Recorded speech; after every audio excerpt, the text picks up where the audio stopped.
अरे दोस्तों, मेरे फ्री ग्रामर लेसन्स पर खुशामदीद। आज हम पढ़ेंगे क्लास के बारे में और उसकी एग्जाम। चलो शुरू करते हैं। क्लास क्या होता है? Group of words, subject verb combination, यानी it has a complete meaning by itself. इसे अपने अंदर एक खास मतलब रखता है। जैसे ही प्लेज क्रिकेट रेगुलरली, वो क्रिकेट रोजाना खेलता है। तो देखते हैं कि ये क्या है।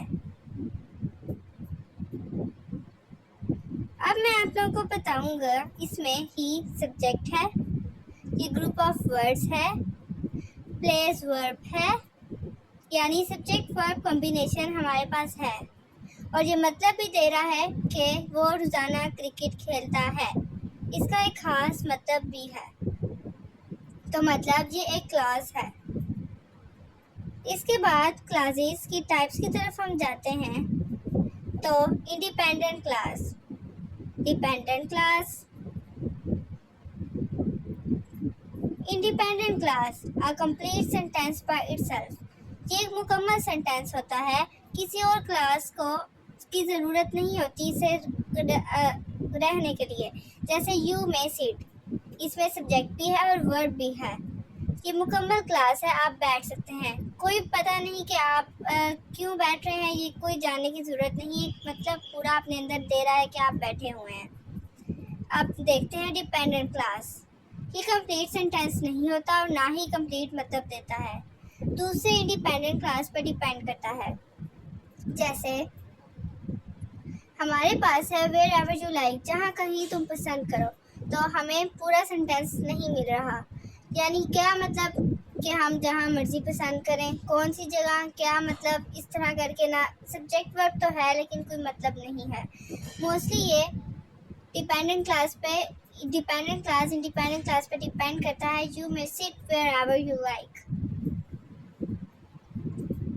डिपेंडेंट क्लास ज़्यादातर wherever, whatever, why इस तरह शुरू होता है।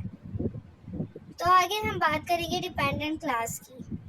डिपेंडेंट क्लास में नाउन क्लास भी होता है, एडजेक्टिव क्लास भी होता है और एडवर्ब क्लास भी होता है। सबसे पहले noun class. Group of words तो है, लेकिन सब्जेक्ट एंड वर्ब इसके अंदर होता है। वही सब्जेक्ट वर्ब कॉम्बिनेशन और नाउन के तौर पे एक्ट करता है। I fear that I will fail, ये नाउन के तौर पे एक्ट कर रहा है कि मुझे क्या डर है कि मैं फेल हो जाऊंगा। इसमें आई सब्जेक्ट और फेल वर्ब है, और ये फेयर की बात बता रहा है। अब हम आगे चलते हैं। That you have come please me, कि तुम आओगे तो मुझे खुशी होगी। ये क्या है? Noun class. और ये क्या बयान कर रहा है? अगर तुम आओगे तो मैं खुश हूँगा। इसी तरह हम आगे चलते हैं एडजेक्टिव क्लास की तरफ। Group of words, subject and verb, ये हर एक में कॉमन होता है।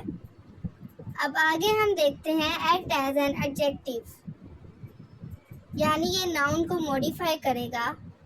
इससे पहले नाउन इस्तेमाल होगा, यानी जितना अंडरलाइन वर्ड है उससे पहले जो लफ्ज होगा, अगर वह नाउन है तो वो एडजेक्टिव क्लास है। The umbrella which has broken handle is mine, किसकी बात हो रही है? अम्ब्रेला की।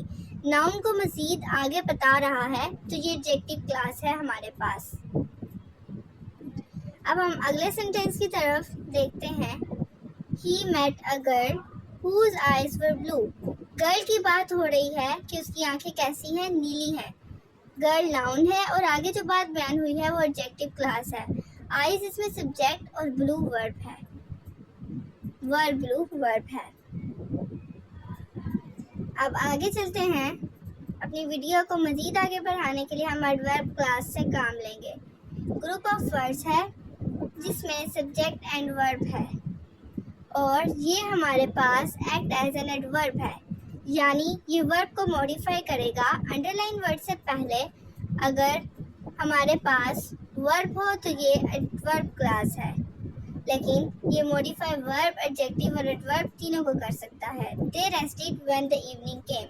रेस्टेड क्या है? वर्ब है, और आगे उसका जो सेंटेंस बयान हुआ है वो एडवर्ब क्लास है, जिसमें इवनिंग सब्जेक्ट के तौर पर और केम वर्ब के तौर पर काम कर रहा है। अब अगले सेंटेंस की तरफ हम चलते हैं। I will give you a map so that you can find a way. Map की बात हो रही है कि जिसे आप बयान कर सकें। तो यू सब्जेक्ट है और फाइंड इसमें वर्ब है।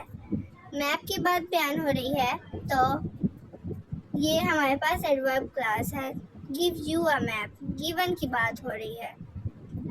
Let's revise. Firstly, what is a class? Group of words, subject-verb combination. It has complete meaning by itself. अब क्लासेस की टू टाइप्स हैं, independent and dependent. Dependent clause noun clause, adjective clause और adverb clause पे divide करता है। Noun clause act as a noun, adjective clause acts as an adjective, adverb clause acts as an adverb.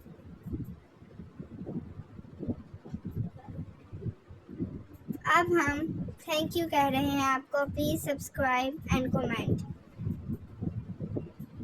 Thank you.